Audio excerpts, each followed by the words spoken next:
Hi folks, welcome back to another episode of WorkYogi Diaries. In this show, I have conversations with people who are masters of their craft or are on a journey to be masters. Hopefully, we can take back some tips, strategies, and inspiration to take our game to the next level. My guest today is a fascinating individual. He's chosen a career that makes people happy, but at the same time is not easy. He is a chef. He's also an entrepreneur and a writer. We explore what got him to choose a not so obvious choice of profession, especially for South Asians in America. What keeps him motivated? How did he pivot into writing and sports nutrition? We spend time around what it takes to create brands, how to compete in a rather competitive market like food, and what's next in his journey. Let's welcome Biju Thomas. Also, if you're new to this channel, please consider subscribing to it. If you like this video, hit like and leave your thoughts. Let us know if you took something away from this conversation. Let's dig in.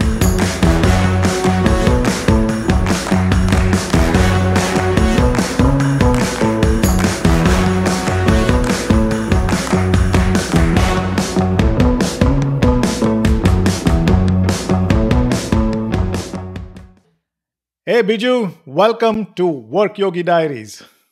Hello, Sandosh. Thank you, bud. This is very nice to be on here. Thank you so much for inviting me. Pretty cool. Absolutely. And you called me Sandosh, by the way. Yeah, is it not right? No. That just gives away the fact that you're from Kerala and you're a Malayali. All right. Well, Santosh. I was just kidding. Okay, but good. That's you're a Malayali, so you're a Malayali. There's nothing wrong with that. That's how we speak, man. You know, it's too late to change.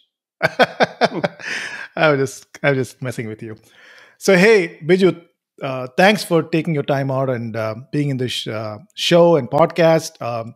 You are an accomplished chef. You've pursued your passion as a chef and in your profession, which is something off track, especially for a lot of us South Asians in America. So we have a lot to talk about. Your story about moving to America, how you went into, this profession. So before that, I'll let you kind of quickly do a personal introduction and then we'll jump in. Sure, sounds good. For anybody who has not seen me before, doesn't know me, name is Biju Thomas. I live in Denver, Colorado. Been here since 1980 with my siblings. My parents were here for a long time. They went back to India, and surprisingly, they came back last week for a quick visit. So they're still here. I'm single, no children, have a dog. I've had 2 dogs for about 12 years. One just died, so that's it.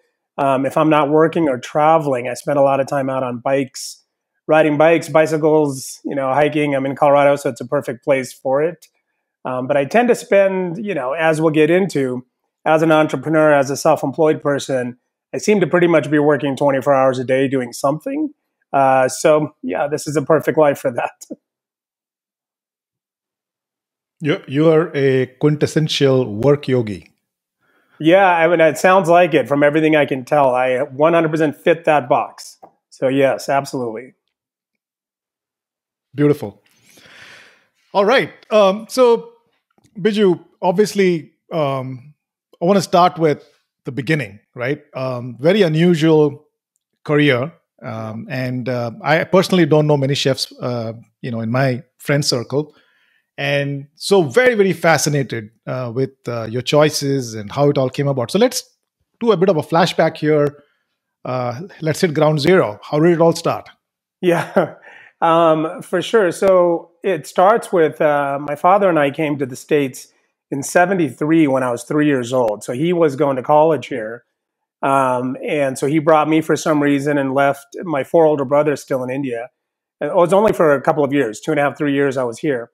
So it started young, that idea of independence and being a kid. And at the time in Colorado, there weren't really any other Indian children, and definitely no Malayali or South Indian children here at the time. I was it. And there was my father, and as you know, quite a few other, Indian men that came to the U.S. as engineers and to go to school in the 60s and 70s. There were small communities popping up around the country. Denver had a very small community of them. Some of them came for engineering work. Some of them came over sponsored by different churches and missionary groups. So there was kind of a mixture of that. So we came here, and that kind of started this independent streak of trying to, you had to figure things out. And then I went back to India, came back in 1980 with the whole family. And then I've got all my brothers and my younger sister and my mother, where as a first generation immigrant, we eat together all the meals because we can't find any of the food. And I think a lot of modern Indian Americans would find it interesting that up until very recently, you couldn't find coriander leaves, you couldn't find hot peppers, you couldn't get most anything at a regular grocery store. You'd have to go searching for yogurt to find, curd at regular stores. Now you can walk into any grocery store, you can find jackfruit, you can find coconut, you can find, ghee and dal and all the things. But, for the longest time. So you end up as a first generation immigrant, you build this really tight, internal community where you eat together all the time. You're always on a hunt for ingredients, for items. My mother would pickle anything she could find, green pickles. She would pick green apples and green cherries and green grapes because we couldn't get any green mangoes back then, or we couldn't find anything. Green grapes? Yeah, she would pickle anything because grapes grow wild all over Colorado. We had Concord grapes, these little guys. She would pickle, but she would make the same sort of like the green mango, the pickle that we have in South India. It's just vinegar, salt, and curry leaves and some chilies. She would pickle everything. She would pick, because in India, you can pick young mangoes when they're little and they're really tart and perfect. A lot of American stone fruit, like peaches, when they're green, they don't work out that great, but she pickled anything she could find. So that created a culture, an internal culture of where we were very involved in food all the time, the whole family. We were all talked about food, thought about food, ate together. And that in all of us, I have 4 older brothers, 1 younger sister, all of us in my family, we all cook. And so, it was really interesting coming from a family where all the men cooked. And I think, growing up in an Indian family, you really didn't see that a whole lot in the 70s and 80s for sure. And up until recently, men didn't really cook because it wasn't going to make any money. And you had to figure out what was going to make money to make a living. And so you have physicians and engineers and scientists and now a ton of engineers in the tech space. Cooking is really just hard, brutal, physical work that doesn't pay very well. So that's why you don't see a lot of men doing it. 1 or 2 suckers like me got pulled into it, and we did it. So that's the early days. Lovely. And so were you actively cooking? I know you mentioned a lot of the men in the household were cooking, but were you actively cooking specific dishes, or was it more support role? Or because we're talking about I came to the States when I was 10 years old, the second time with the whole family. So I'm 10 years old. Up until 10 to 15, it was just everybody did something. Whether you're cutting vegetables, you're shopping, you're helping in the garden. All the things that I think help create an appreciation of food, which is actually all the little components: peeling, chopping, dicing, shopping, growing it, all of it. So that was really a big portion of it starting early. And then I took my first commercial kitchen job when I was 15, washing dishes at a nursing home where my brother also worked and my mother worked there. My mother worked there as a dietary aide, and then my brother and I were in the kitchen. So we're 15 and 17 years old. We were washing dishes, making toast. That was kind of the first exposure. And then soon after, I started working in restaurants in Denver, just doing the same prep work, bussing tables, all the things in the business, but nothing really cooking specifically until I was into my 20s. So it was a lot of learning the business, learning to be around it, learning how to work, and then really kind of dialing in food specifically into my 20s. Yeah. All right. And so when did you actually start offering cooking and offering it to customers? And was that by yourself, or were you working for a restaurant? How did that happen? So I worked at a few restaurants over the years. And then in my early 20s, I lived in Columbus, Ohio for 5 years and became friends with a really, strong, solid, well-known chef locally. and I worked at his restaurant. But again, I'm working as a line cook there. And then I moved back to Colorado in my late 20s, again, working multiple restaurants as a line cook, as a chef. And then at the same time, so I'm heavily involved in the cycling universe and, athletics, running, cycling, triathlon. And I'd gotten into that also when I was 15. So I started racing bicycles at 15 and cooking at 15 and working in restaurants at 15. So in my late 20s, I noticed that while I was a really good cook at that point, that there was really no professional chefs in the sports world. You'd hear occasionally about a chef for a famous NFL player or a basketball player. But at that point, even in the late 90s, teams didn't have a chef or really a big nutrition program. They had one or two famous guys would have one chef. And I saw an opportunity at the time to, see if we could get the chef and the food culture elevated in endurance sports and action adventure sports. So I started working into sports as a chef and worked my way into it. And then came on as my first lead chef role was in 2003 here with the restaurant here in Denver. So I came on as a partner and an executive chef at a small place here in the west end of Denver. That was really my first exposure. But I didn't do any Indian food until 5 years ago because it wasn't really what I wanted to do. Okay. I just did very normal. When you think about American food, there really is no some specific food.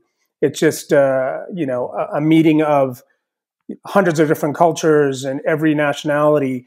But American food, the way that I see it, and the way that I wanted to do it, was very clean, healthy, kind of athlete and active life friendly. So I did that sort of food in all the restaurants I did. Terrific. Give us a little bit insight into, a career in this area, right? Because, I've not been exposed much, and a lot of our listeners probably also don't really know. You see a chef, a chief chef who comes sometimes, talks to you on the table, explains the food. But I know there's a whole bunch of people in the background working, and they're all building a career in this space. And someone becomes a celebrity chef, some don't. So give us a sense of how does this work, and how does one progress, and give us a sense of that. Sure. The food world. So the idea of a celebrity chef or somebody, on TV, that didn't exist until 1997. We didn't have Food Network launched in 1997 in America. And 97, Food Network launched with chefs who are all within one subway ride or a quick cab ride to the studio in New York. That's why if you look at the really famous chefs on TV, they're all New York City chefs, and they're all the same age. They're all in their 50s and 60s now. And that's really the launch of food celebrity and food, as entertainment culture that really took over in the US, and then it spread further. Before that, we had Japanese cooking shows and TV shows and all sorts of cooking stuff in India for years and years. But it really didn't become something with a lot of money to be made and celebrity until the late 90s, early 2000s. So the traditional method was, if you wanted to cook and you decided that's a professional, pursuit, you would go to culinary school. You go to culinary school just like anything else. Like trade school, you'd come out, and no matter how much money you spend in culinary school, you're still starting at minimum wage when you come back out. And the chances of you becoming famous or rich or well-known is minuscule. So the vast majority of people that go into culinary school or culinary careers, the vast majority will be working just above minimum wage. I'm talking about even to this day, and to barely making a living. If you look at it in the U.S. right now, across the board, an executive chef's salary on average is probably about $65,000. And to make that $65,000, you're going to put in 70, 80-hour weeks every week, for as long as you work. So it's not a very healthy lifestyle, or the sort of lifestyle that allows you to have any other pursuits or have balance in life. And, over the last year since COVID, I've had a lot of time to think about it and put it into words more. It's like food and restaurant is something you go into because you love something and you want to share it with your community. Best case scenario, it's just people in your neighborhood, a few friends, few family on a regular basis, and you gave yourself a job, and that's really best case scenario. Anything beyond that, the chances of it working out are very, very slim. So the reality of restaurant and the food industry is that it's a lot of work, and you do it because you love it and because you want to share it with local people, friends and family, and you're going to give yourself a job. That's it. If you're okay with that, it's a great career. So, yeah. And what about, are there enough jobs? So, for example, I see a lot of restaurants sprouting, Sure. especially where I live in Houston, Texas, tons of restaurants, right? And you have strip malls come up and there is going to be a restaurant. It's the small ones. And mostly, I think these are, private, mom and pop shops, restaurants. And the turnover is also high. And you see it come up and many go down. And what happens to these people? I mean, are there enough jobs out there when you get hit by something like this to go out and get reabsorbed somewhere else? Not exactly. So in COVID, I think, or 2020 is a perfect example of a couple of things that needed to happen. One, as we approach 2020, and I'm in Denver downtown, where my first restaurant opened in what is called the River North neighborhood, which became the heart of Denver's restaurant food scene. It really put Denver on the map, that whole area did. As we were approaching 2017, 2018, 2019, what all of us saw was there's too many restaurants, right? There's way too many restaurants, too many places for people to go and eat. But the customers, there's only so many customers to go around. So in a way, 2020 was good in that a lot of places closed so that a few places that are here can actually have a better chance at, one, surviving and making money, but also providing a better quality of service. And also customers value those restaurants more now that we've all experienced 2020 and see what it's like to not have those services. But to your question, no, there are not jobs to go around. And you've got to be realistic about what that means. If the idea is, you just want to get a job at a restaurant, sure, that's there. But the majority of restaurant jobs pay $14 to $20 an hour. So you got to think $15 an hour, if I'm working full time, is $33,000, $34,000 a year. Can I live on that? And you're putting in brutal physical work. So if you look at a lot of these mom and pop restaurants that open, in particular ethnic restaurants, whether it's Indian, Chinese, African, whatever it is, Mexican restaurants are a perfect example of this. They're always owned and run by the family. If you go into a Chinese restaurant, especially if it's a single store, grandma's there, the kids are there, the uncles, the aunties, they're all there. So it works, right? It works on that single unit because everyone is aware of every dollar coming in, every dollar going out. The food, everything is controlled from bell to bell. As soon as you open two locations, that goes out the window. So it's no longer the same because now, you can no longer control everything that happens within the doors. And now you're relying on other people to present you well, and that's not going to always be the case. And so that's why a lot of these restaurants open and then they close. There's way too much competition, and it is a very, very, very expensive. Opening is not that hard. You drop $500,000, you can open a restaurant. Now it's probably about $150,000 to $200,000 because there's a lot of extra spaces out there. You can open a restaurant, but that's just the start. Between the city, state, federal, all the licenses, taxes, permits, plus all the little services you need just to stay alive and afloat. I mean, your break-even numbers are so high as a restaurant, as a retail business. It's just nuts to think about the barriers to success. So that's why there's high turnover. It's just once you get started, it's impossible to unwind it, undo it. But it's very hard. Yeah. Not that helps, answer the question, but yeah. It's, No, that gives a lot of perspective. And coming back to your own personal journey, right? And, you started your own restaurant and, you also pivoted into a Indian genre, Indian cuisine about 5 years back. Talk a little bit, give us a sense of how did you build your personal brand? How did you, reach out to people and say, hey, I cook well and, my food is good. Give us a sense of that.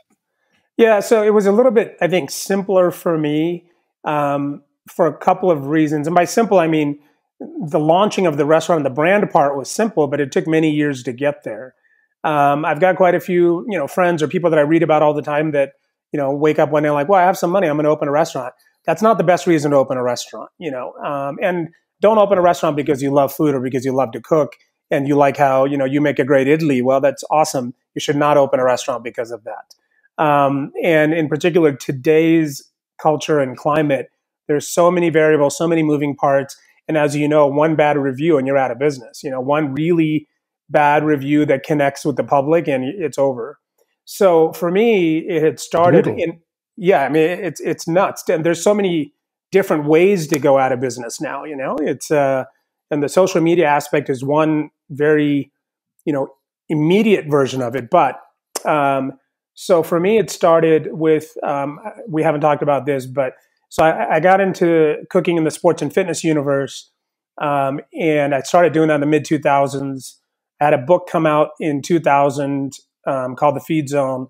And then I had 2 more books come out in that series. And they're sold globally. They're, some of the best selling sports nutrition books in the US or books in the sports nutrition category in the US.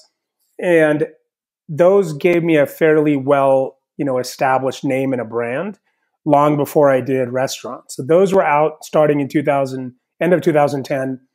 And then I traveled a lot. I do a lot of TV work. I do a lot of writing.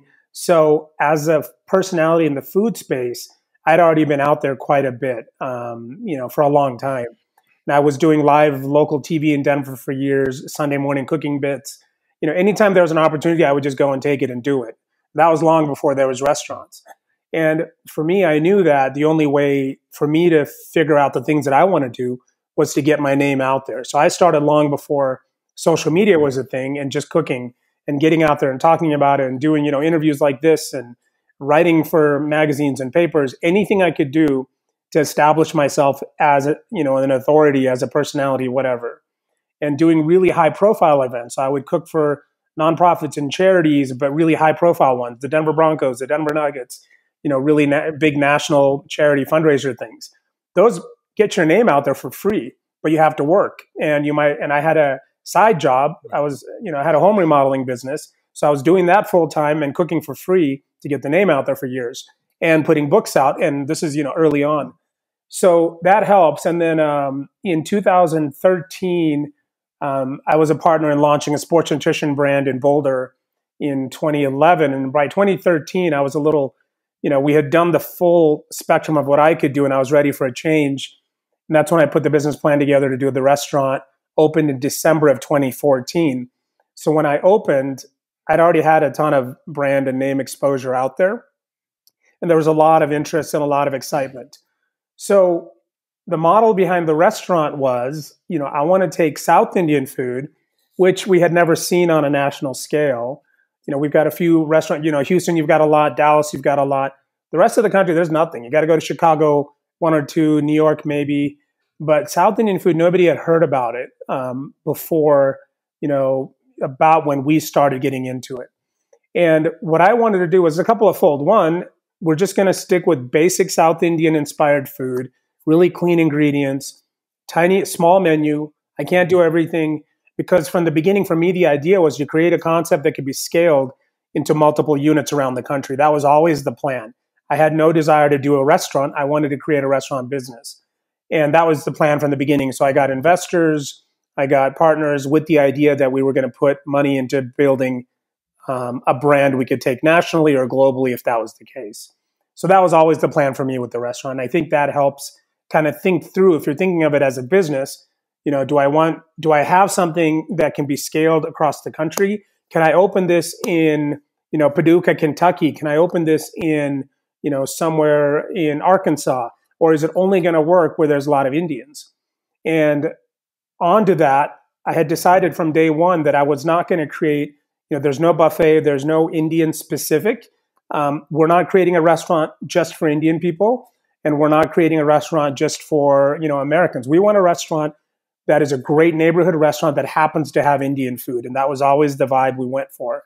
So, from the staffing choices to the menu, to the size of the menu, everything was built around just being a great neighborhood restaurant that happens to have Indian food. And that's what we did. No, a couple of things, right? One is you talked about South Indian food. And so did you add the Kerala element in that? Because I've not seen many mainstream restaurants serving Kerala food.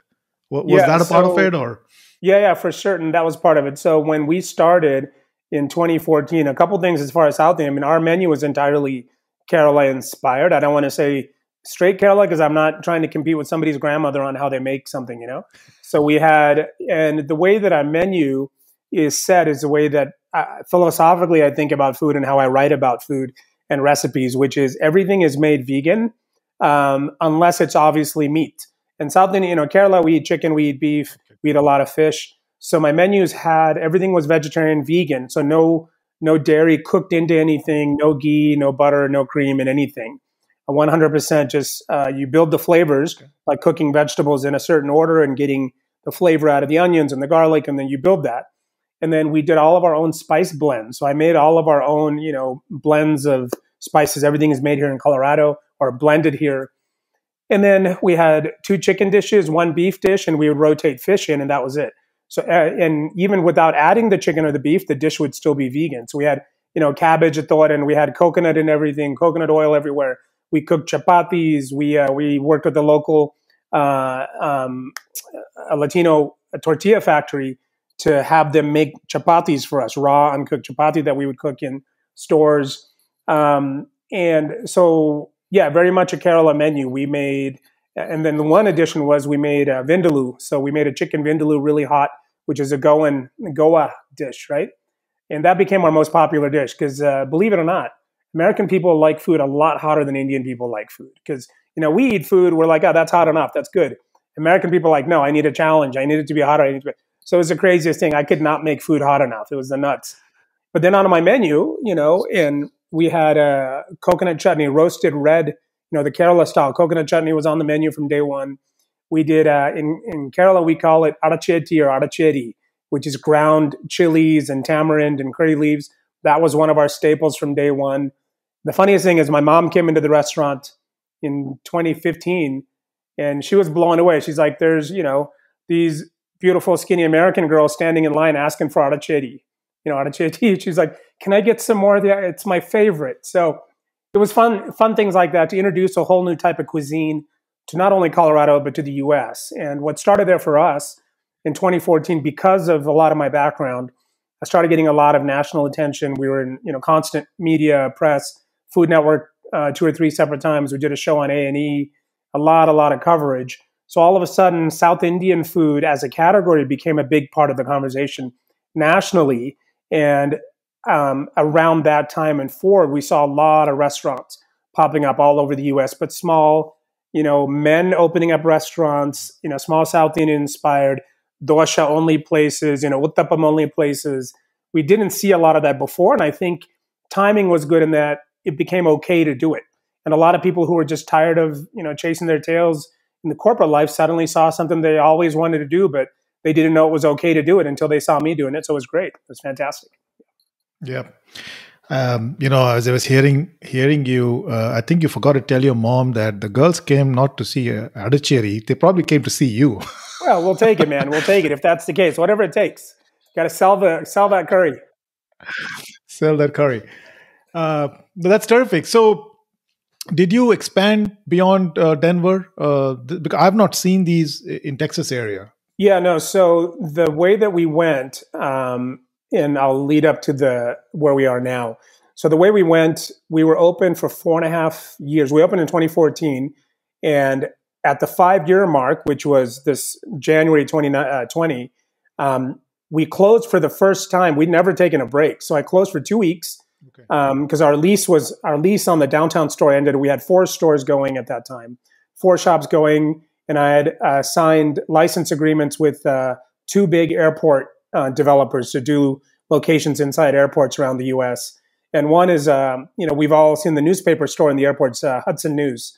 Hudson News has, 1,200 plus operations all over the U.S. And we had just signed with them to do restaurants in U.S. airports. And then we've been working with some hotel groups in India to do into India and also into the U.K. To do the restaurants.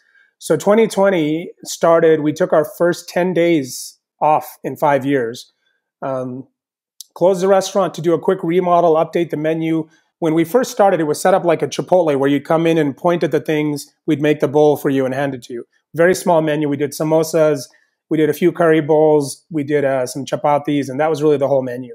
Because we built it with the idea of being busy. In my downtown store, most days we'd put about 500 people through the store. And of the 500, maybe 5 were Indian. So that's the crazy thing. We're doing very spicy South Indian bowls of rice and chicken and beef and all this to 500 plus people every day. When you think about business, writing a business model or a business plan, and I'll come back to that in a sec. But so we reopened January 26th of last year. And we had, between January 26th and end of February, we had the single best year or month we had in 5 years. It was insane. There was a wait to get in every single day we opened. We started doing brunch. So we do Saturday, Sunday brunch. So we had doshas on the menu. We had, Kerala style sweet plantains, ataka.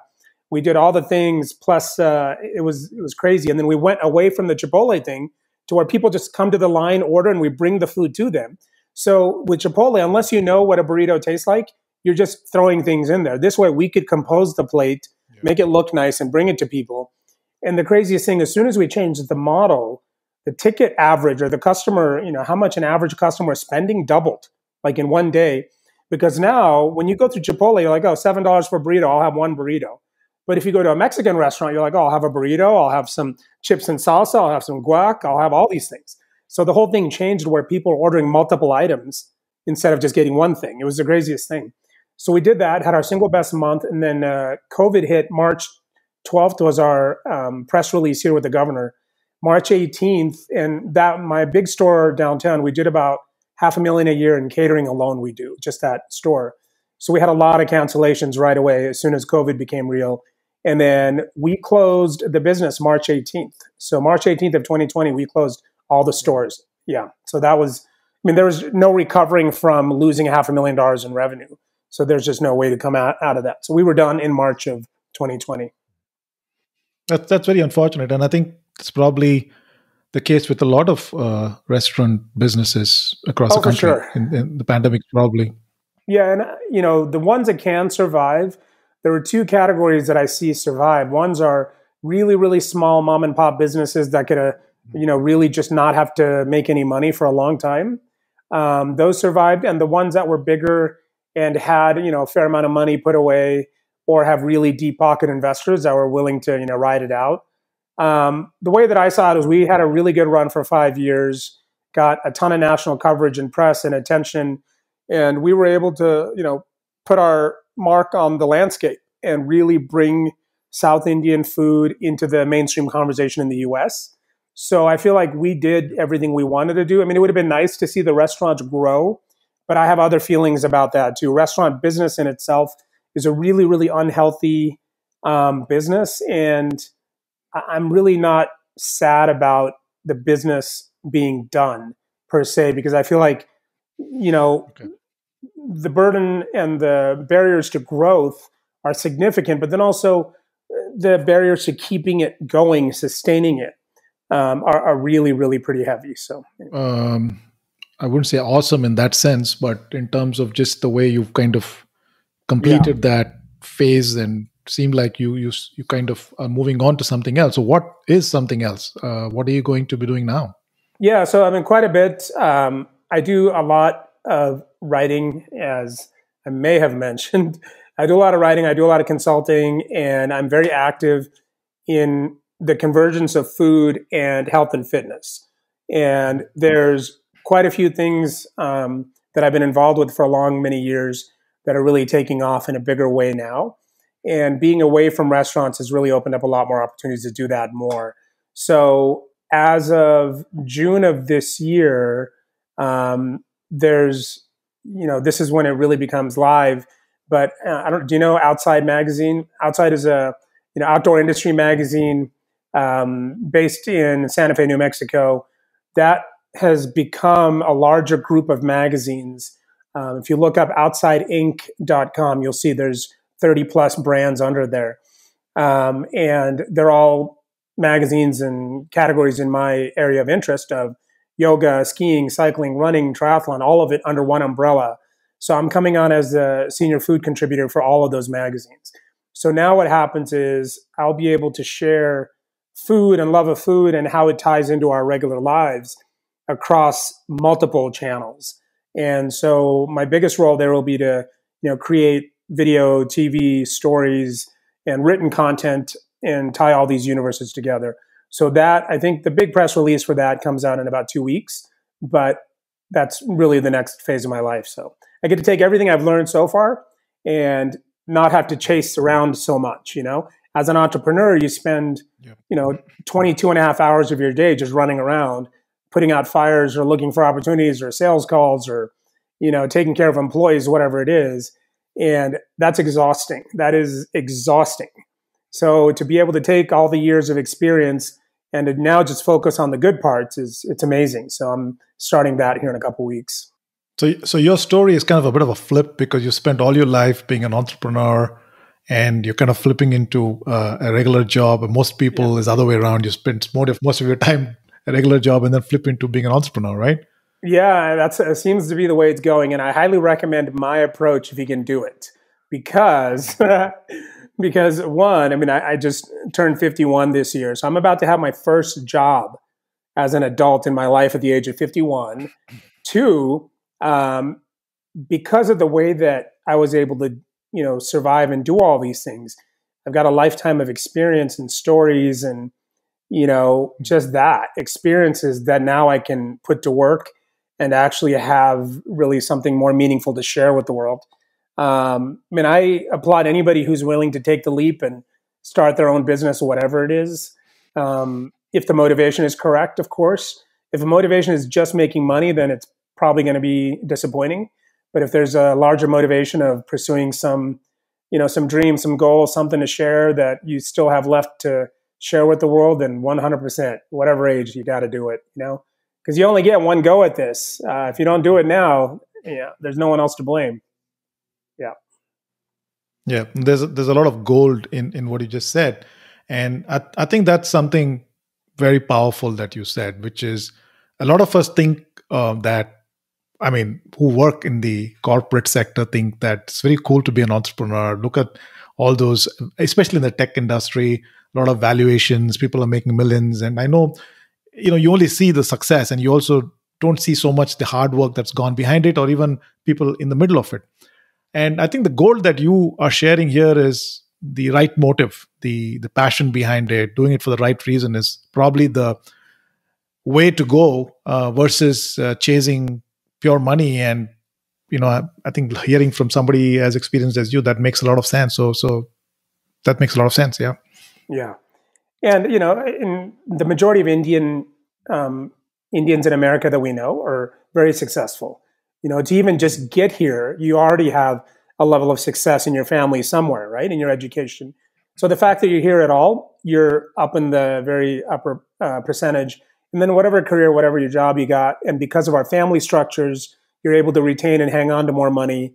You're already successful. So now the idea is, absolutely take chances to express yourself and share your love of things and be more inventive, whatever it is you're going to do. But have the right motivation, because just making money in itself can be really disappointing. It's nice to be comfortable, but beyond that, interesting. Yeah, totally makes sense. And by the way, I must say that I like the way you say dosha, which is so Kerala. And for people who are listening to this and people who don't know what dosa itself, like if you go to Karnataka, people will say dose. And some of us say doshai, and you keep saying dosha, and North India they say dosa. Yeah. So it's very nice to hear you say dosha. And also I noticed that while you speak in almost chaste American, when it comes to Malayalam words, you're very chaste Malayalam, right? And that's very fascinating. The Duolingo is very fascinating. Of course. Well, the interesting thing there is I came to the U.S. when I was 3, went back to India when I was 5.5, almost 6. When I went back to India, I spoke no Malayalam. I was only American English, a little chubby American kid back in India. And then I was in school in Trivandrum. And so then I learned Malayalam.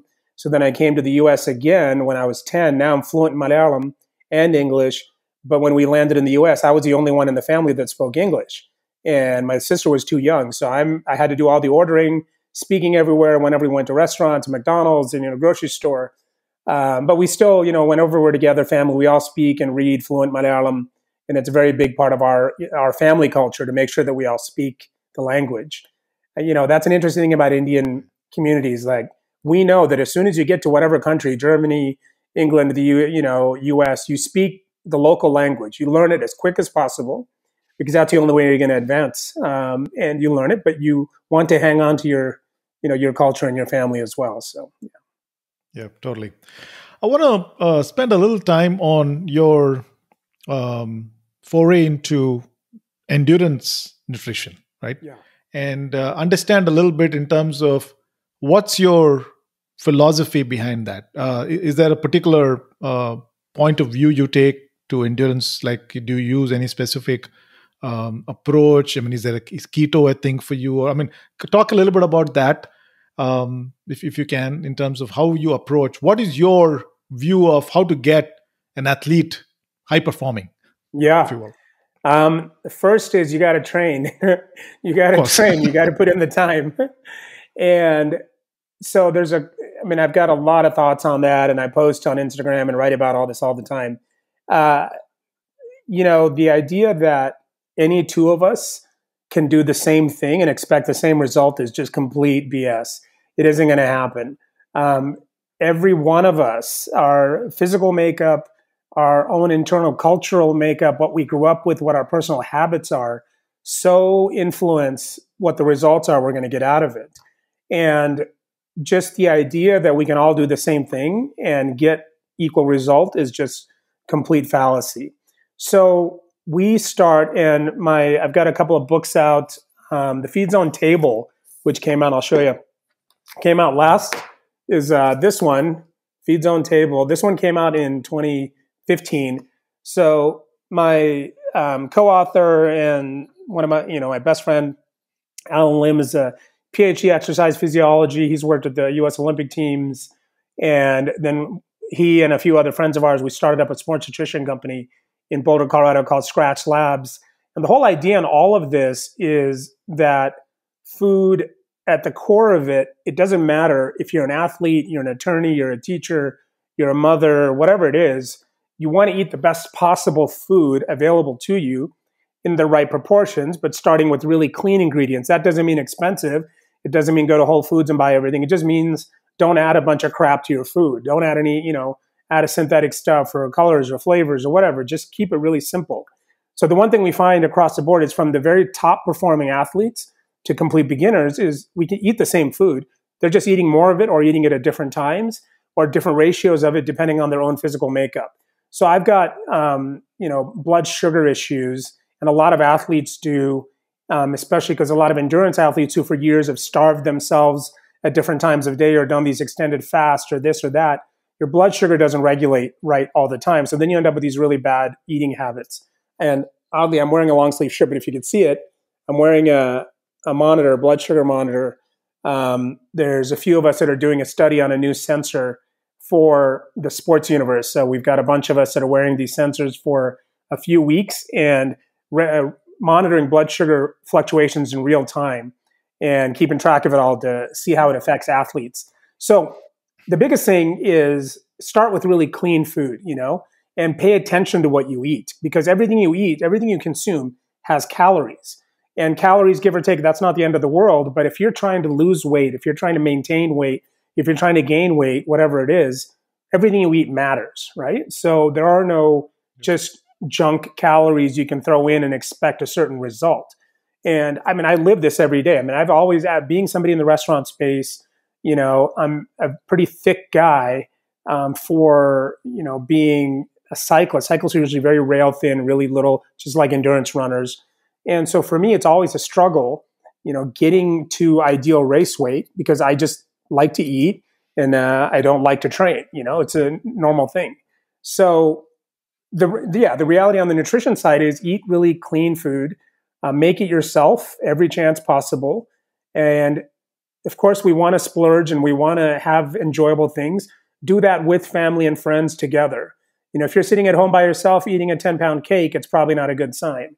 Or if you're just sitting at home by yourself drinking 2 6-packs of beer, it's not probably the best sign. But if you're out with friends, you have 1 or 2 beers, that's fantastic. You're out with your family, you have some cake, fantastic. So a way to rethink about it is I want to save those things for special occasions. I'm going to drink when I'm with my friends and my family. I'm going to have dessert when I'm with my kids or my favorite people. The rest of the time, I'm just going to watch, what I eat. Another really big important is that none of us make good decisions when we're hungry. So across the board, whether it's business decisions, whether it's family, whether it's losing your temper, whether it's, being really, unable to focus, whatever it is, you don't make good decisions when we are hungry. It doesn't happen. We all know it. It's not a mystery. So deprivation of calories, deprivation of things that we need, whether it's sleep, food, exercise, is not going to help us get better. What that means is you need to eat, but you don't need to eat a 2-pound steak. You just need to eat on a regular basis, eat the things that actually fuel you. If something makes you feel like crap, don't eat it. If something that you eat makes you feel great or it allows you to sleep better or allows you to, function better, focus on those foods. And those 2 things are different for everybody. So that's really a big chunk of it.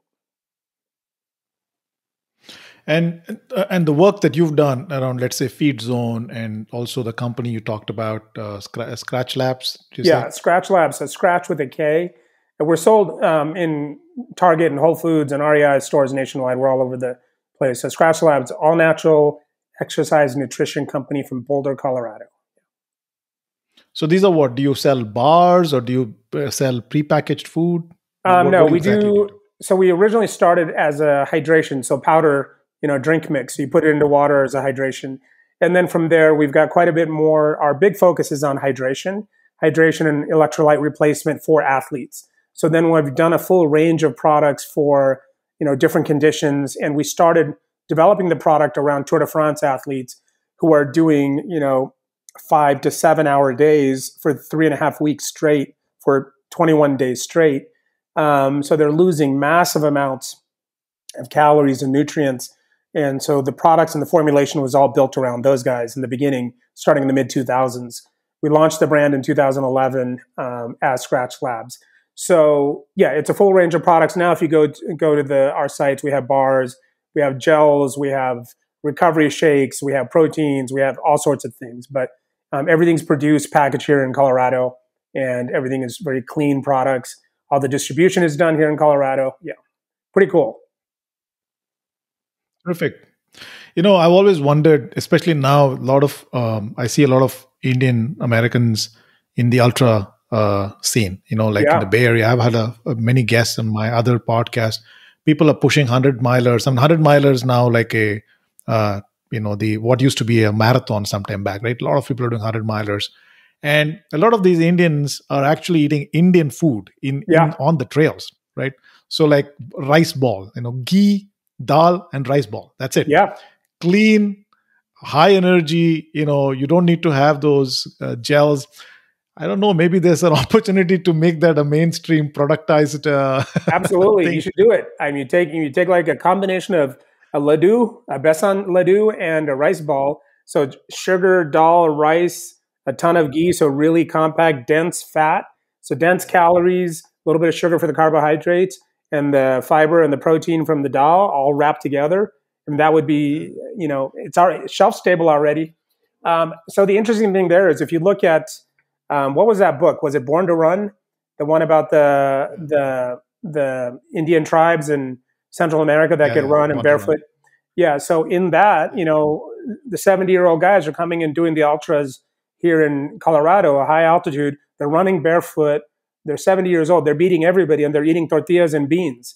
So, that's all they're eating. So a big chunk of it is culturally, if you come from an old culture where we have a food history, we're already kind of wired to consume and use a certain type of food as fuel, which is really, kind of unfortunate for Americans because we don't, as Americans, have a defined long history of a specific food that works. So our food as Americans is everything. So therefore we don't have anything, whereas you look at, any old culture, there's one specific type of food or cuisine that's been there forever that the ultra Indian runners can eat that. If you gave them, but that's essentially the same thing that the Latin American guys are eating, which is rice and beans. Rice and beans. Indians are eating rice and beans. Yeah. That's a great idea. You should do that. That's a business idea for you. We all heard it here. You should do it. Yep. All right. Hey, that was a fantastic conversation. A lot of nuggets of gold in what you shared. We spent time around creating personal brands. We spent time around how do you compete in an industry like food, which is highly competitive, also fragile. We talked about a lot of those and how you keep it going. So nice, a lot of takeaways, I'm sure. I personally took away a lot. I'm sure the viewers who are listening to this probably are taking away. We're going to get into a last part of our conversation, which is a fun Q&A round. I have a bunch of questions. Let's get into it. I'm going to show you one more thing. So the second of my book was called the Feedzone Portables. So this was all food you can make at home to eat for your run, your race, whatever.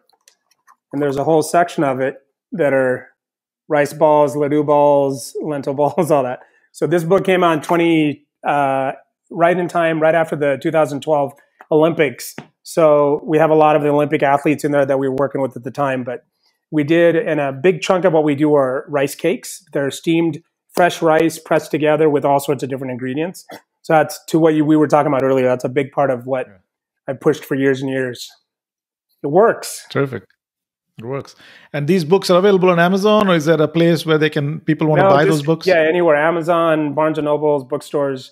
And they're sold in a bunch of different languages all over the world. So they're anywhere you can find it, the Feedzone, or just look up. It's funny, if you just type in Biju Thomas chef or author, some other Indian guy comes up. He writes a bunch of C++ books, Some smart Indian guy comes up, and then on his page, I'm sure my books come up, and he's like, "I didn't write these." Yeah, I'll share these links on the show notes so people can go there and get it for themselves. Awesome. All right, let me get the Q&A here. Yes, rapid fire Q&A. I'm ready. Yeah, my rapid fire never gets rapid because people take their time to answer, so no pressure. It's not, it doesn't have to be rapid. So I just call it fun Q&A. I stopped calling it rapid fire. All right, ready to go? I'm ready. Okay. So a dish that you hate. A dish that I hate. Well, that's interesting. I don't really hate anything per se, but I'm allergic to a lot of dishes. I'm allergic to shellfish. I'm allergic to nuts. I'm allergic to all sorts of things.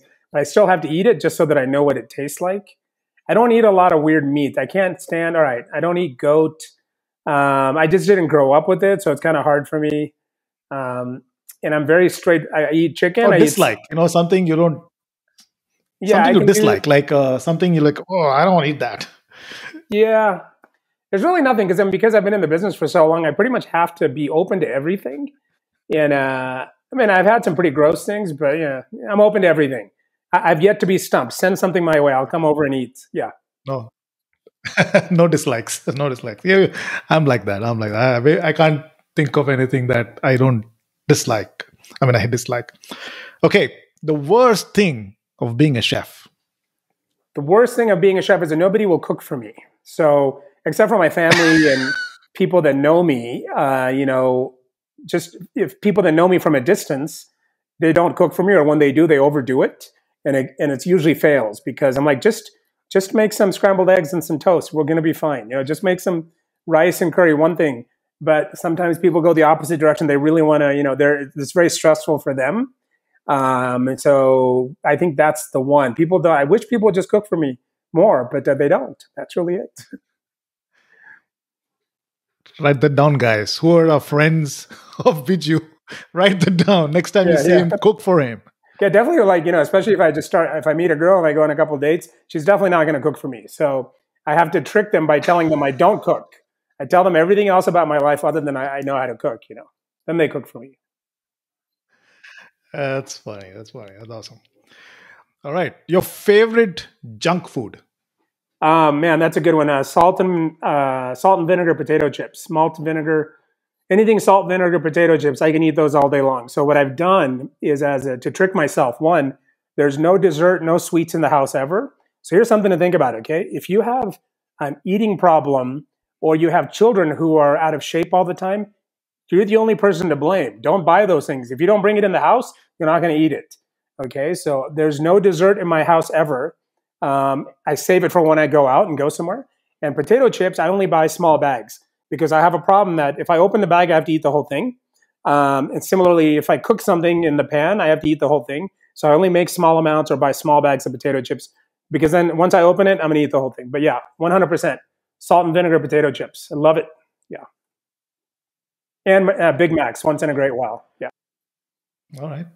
That's the runners up. Yeah. All right. The place you want to travel first once the pandemic ends. Yeah. My favorite place of all the places I've traveled to is probably Munich in Germany. I love going to Germany, but I haven't been back to India since 2013, and I really, really want to go. So, and yeah, because once I opened the restaurant, I couldn't travel. I couldn't leave more than 1 or 2 days. So I really missed that. I'm really looking forward to when we have to wait for India to open up again. So I think as of last week, there's a lot of restrictions, but I really want to go back to Kerala. I want to go back to, travel around a little bit by myself. Because you know how it is when you go to India, there's family and people all the time. So having a little bit of solo time is something I'm looking forward to. Yeah. Yeah. All right. All right. The last one, which is one of my favorite questions that I ask all my guests is, if a movie were made of you, A, what genre, and B, who would you like to play you? Movie of me would have to be something on the mystery, suspense, adventure side. And I'm going to have to go with George Clooney with the tan because, my friends always give me crap and hassle me and they call me Dark Clooney because different places, if I have a beard, if I don't, they put pictures of us side by side. So I'm going to go with George Clooney with the tan. And it would definitely be on the mystery, suspense, thriller side. Definitely not a comedy. All right. There will be comedy, but it's not a comedy. Yeah, got it. And George Clooney, if you're watching this, if at all, a script's coming your way. Yeah. Yeah, let's put it together. I've got movie ideas. Let's write this. We need a film producer. Hopefully, you've got a lot of viewers. Maybe one of them is a film producer. Let's write this. Yeah. Just sending that message across. All right. Hey, Biju, that was a wonderful conversation. And thanks for being a good sport. I think it was good fun. You did well in the Q&A round. Learned some things about you in the process too. So we're kind of coming into the last wrapping up here. Anything you want to say as a final wrap-up comments for the viewers? Any takeaways?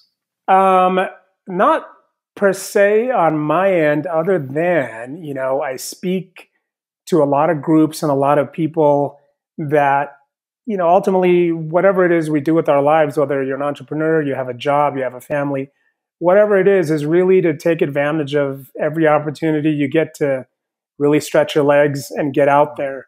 And I think especially as traditional Indian families, there's so many pressures and so many stresses about, behaving a certain way and staying a certain way that we forget to really stretch our creative brains and, put everything out there that you can. Because at the end of the day, we only know that we're here now for certain. That's it. And take every opportunity to get out there and do the things you want to do and share your love and joy with the world. Got to do it. That's my one passing or absolutely going away bit. Great message. Thanks, Biju, and I hope to have you back on the WorkYogi Diaries. We talk about your your bicycling journey. But for now, we'll let you go. Have a fantastic day, and thanks again for sharing your story with us today. Absolutely. Thank you, Sandosh. Thank you, everybody that was watching. Till next time. Thank you.